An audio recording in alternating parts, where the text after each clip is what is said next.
Dérive du pouvoir, harcèlement, corruption, la série gabonaise multiprimée, le chic, le choc, l'échec continue de cartonner sur TV5 Monde. Elle a remporté hier le laurier de l'audiovisuel de la francophonie du Sud. Avec nous, un duo, Jérémy et Florine Choua. Bonsoir. Bonsoir.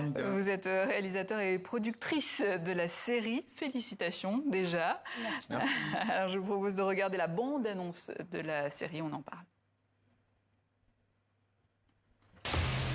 Mademoiselle,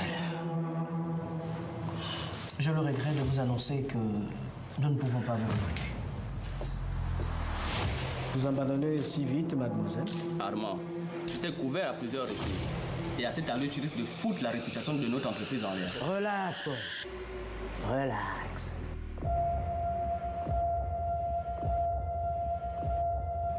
Et tes démarches pour stage et vacances? J'ai toujours pas trouvé, papa. Je comprends.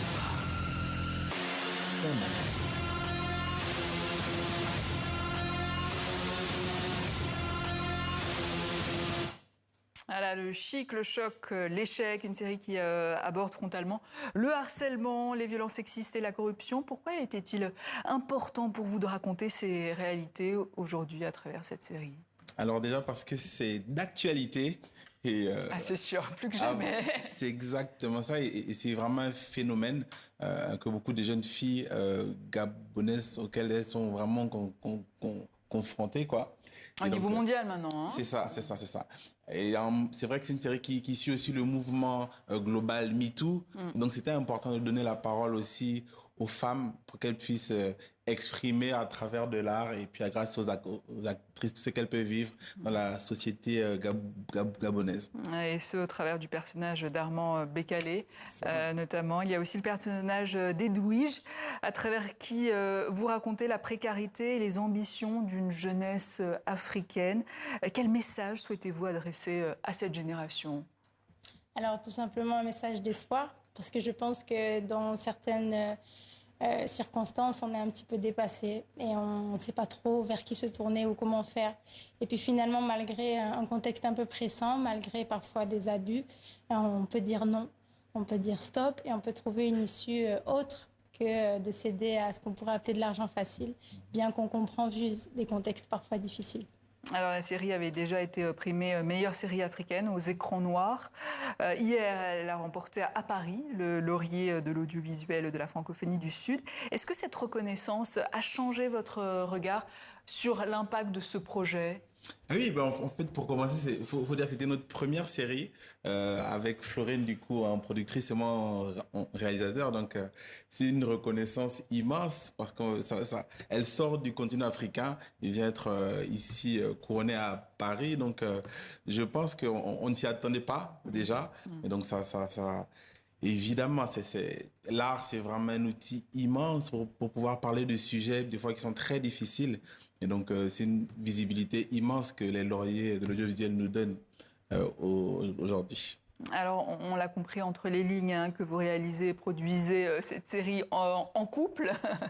C'est votre particularité. Alors, comment vous travaillez concrètement ensemble? Qui décide, qui tranche, qui doute aussi peut-être Alors, on a de la chance de se voir assez souvent. Donc, c'est vrai que la communication, on peut facilement parler très librement et à tout moment. Être producteur et être réalisateur, c'est vraiment deux métiers différents. Donc, il vaut mieux que chacun garde son rôle, on le connaît très bien et on est content de pouvoir compter sur quelqu'un qui excelle dans son domaine. J'ai beaucoup de respect pour lui. Merci, Madame Choua. Trop mignons tous les deux. Non, j'ai beaucoup de respect parce que c'est vrai que faire du cinéma en Afrique, c'est quand même un challenge. Au Gabon aussi, particulièrement, beaucoup de défis. Et arriver à sortir une production telle que Le Chic, le Choc, l'échec, être primé 4 fois, et notamment à Paris avec ce laurier, c'est un exploit. Et ça encourage, puisqu'on va partir sur la saison 2 cette année. Donc, on est plein d'espoir. On félicite tous les acteurs, les techniciens qui nous ont accompagnés et qui font preuve d'adaptation, de Donc flexibilité. à aucun moment la productrice vient entraver le travail Absolument pas. du réalisateur. Alors la productrice, elle va gérer plutôt ce qui va être le budget, ce qui va être le recrutement, les castings, les techniciens, les acteurs, tout ce qui va être logistique. Mais sur le plan artistique, je vous l'assure, Nydia, il vaut mieux que ce soit Jérémy qui s'en occupe. On va dire qu'il y a quelqu'un qui rêve et quelqu'un qui a les pieds sur terre. Je ne vais pas dire qui est qui, mais... Non, mais il faut ça. Hein. Quand on rêve, il faut toujours quelqu'un Voilà. qui gère les comptes. Exactement. Alors la série a donc été diffusée sur TV5 Monde à l'échelle internationale, évidemment. Qu'espérez-vous provoquer chez le public, notamment hors du continent africain? Alors, le but pour nous, c'est quand même que déjà de montrer aussi le Gabon. Et c'est vrai que pour ça, l'art, c'est vraiment un moyen extraordinaire d'exporter aussi nos histoires, ce qu'on vit. Et au final, on réalise qu'on soit en Europe, en Asie ou en Afrique, ce sont à peu près les mêmes histoires qu'on vit. Hein. Et je pense on parle beaucoup d'égalité de genre en ce moment.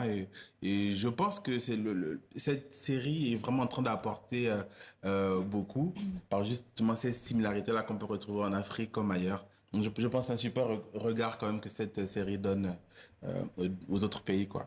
Et je pense qu'elle est aussi particulière parce que même si les thématiques sont générales, là on a vraiment une série qui est gabonaise faite par des Gabonais. Et sur ce tournage, on a vraiment une équipe très jeune. On est en moyenne sur 25 ans de moyenne d'âge, hein. Tant sur les acteurs, puisque c'est beaucoup des lycéens, des lycéennes et autres, tant sur le plan technique aussi. Et on a vraiment une histoire pour le Gabon, pour l'Afrique et pour le monde, mais racontée par des Gabonais. Et ça, je trouve que c'est quand même un petit plus sur cette série. Alors, vous disiez qu'on attend la saison 2, qui sera diffusée aussi sur TV5 Monde. Est-ce que vous pouvez nous en dire un peu plus? Alors, on va retrouver certains acteurs, bien évidemment, puisque l'histoire se poursuit. Mais on verra aussi de nouvelles intrigues, on verra aussi de nouveaux visages. Et ce sera l'occasion de parler de ce thème, le chic, le choc, l'échec, mais sous un autre angle. Je fais une petite parenthèse sur le titre. Au Gabon, on a une expression sur le chic, le choc et le chèque, qui en fait représente 3 hommes différents qu'une femme pourrait avoir, par exemple. Et puis là, on se rend compte que finalement, ce genre de comportement, mode de vie, ça c'est voué à l'échec. Et donc, vous allez voir que la saison 2, c'est une autre histoire. Oui, c'est ça. Le chic, le choc, l'échec, la série gabonaise multiprimée est donc disponible sur la plateforme TV5 Monde+. Merci Florine Choua et merci à vous Jérémy Choua. Merci beaucoup Nydia.